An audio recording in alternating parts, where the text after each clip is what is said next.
media rarely mentions that American-made weapons are being used by foreign governments to kill innocent people. That's why I had a responsibility as a journalist to embed myself in a conflict by rewatching Full Metal Jacket. It's a great film.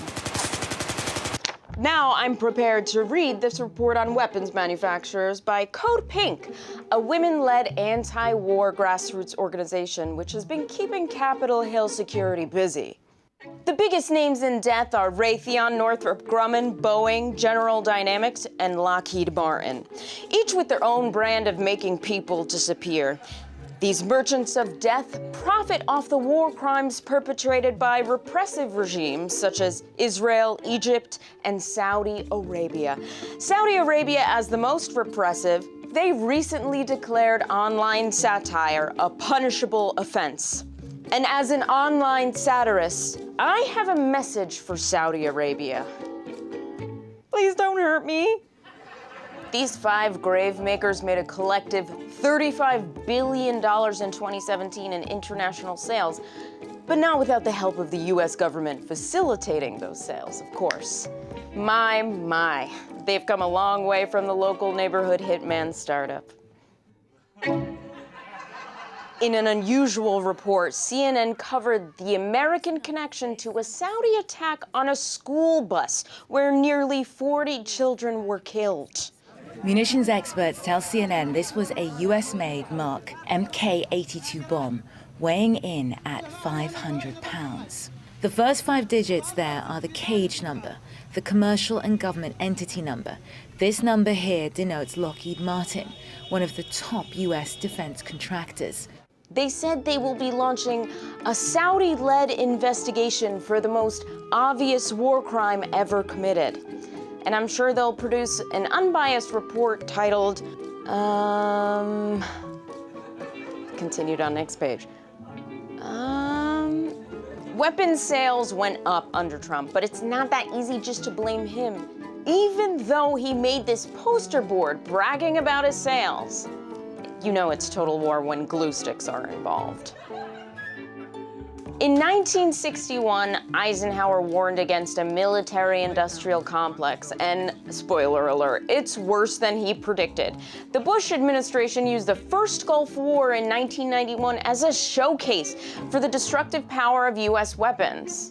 And the mainstream news media became the home shopping network for US missiles. Out of the haze of a pale winter light, 3rd Marine Air Wing Hornets, approaching time to pull those ribbons off the missiles.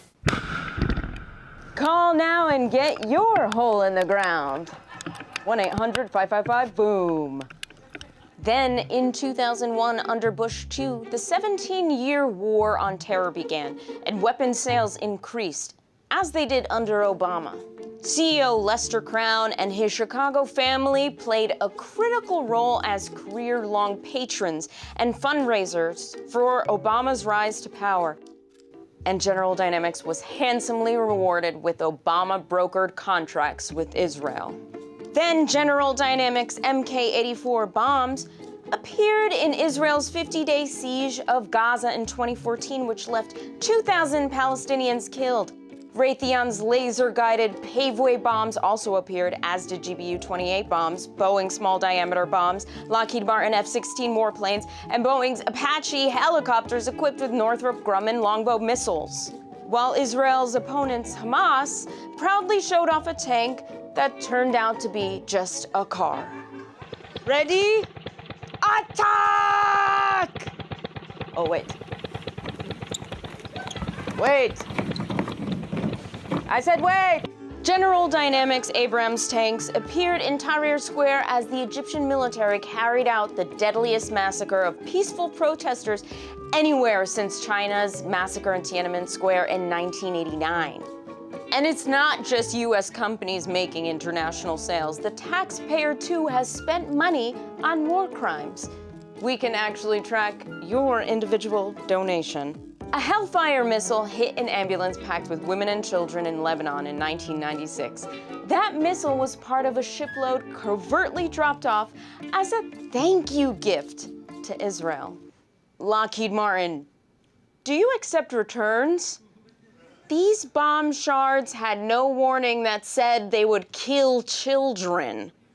You know the way my plastic bags and pool noodles have warnings. Code Pink launched a campaign to divest from the war machine, trying to get cities, organizations, and individuals to divest from death dealerships. Check the website to see if any of your investments are in weapons contractors. And luckily, I found out I have no investments.